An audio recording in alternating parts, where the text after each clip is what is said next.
गंगा दशहरा की कथा। एक बार महाराज सगर ने व्यापक यज्ञ किया। उस यज्ञ की रक्षा का भार उनके पौत्र अंशुमान ने संभाला। इंद्र ने सगर के यज्ञ अश्व का अपहरण कर लिया। यह यज्ञ के लिए विघ्न था। परिणामतः अंशुमान ने सगर की 60,000 प्रजा लेकर अश्व को खोजना शुरू कर दिया। सारा भूमंडल खोज लिया पर अश्व नहीं मिला। फिर अश्व को पाताल लोक में खोजने के लिए पृथ्वी को खोदा गया। खुदाई पर उन्होंने देखा कि साक्षात भगवान महर्षि कपिल के रूप में तपस्या कर रहे हैं। उन्हीं के पास महाराज सगर का अश्व घास चर रहा है।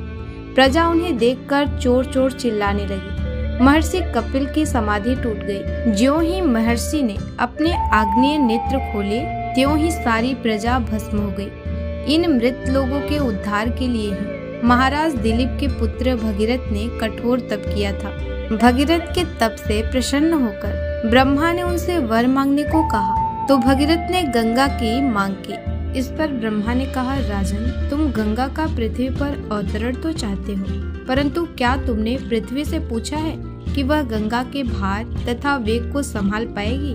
मेरा विचार है कि गंगा के वेग को संभालने की शक्ति केवल भगवान शंकर में है। इसलिए उचित यह होगा कि गंगा का भार एवं वेग संभालने के लिए भगवान शिव का ही अनुग्रह प्राप्त कर लिया जाए। महाराज भगीरथ ने वैसा ही किया। उनकी कठोर तपस्या से प्रसन्न होकर ब्रह्मा जी ने गंगा की धारा को अपने कमंडल से छोड़ा। तब भगवान शिव ने गंगा की धारा को अपनी जटाओं में समेटकर जटाएं बांध दी। इसका परिणाम यह हुआ कि गंगा को जटाओं से बाहर निकलने का पथ नहीं मिल सका। अब महाराज भगीरथ को और भी अधिक चिंता हुई। उन्होंने एक बार फिर भगवान शिव की आराधना में घोर तप शुरू किया।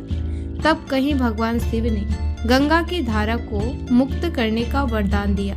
इस प्रकार शिव जी की जटाओं से छूटकर गंगा जी हिमालय की घाटियों में कल कल निनाद करके मैनाद की ओर मुड़ी। इस प्रकार भगीरथ पृथ्वी पर गंगा का वरण करके बड़े भाग्यशाली हुए।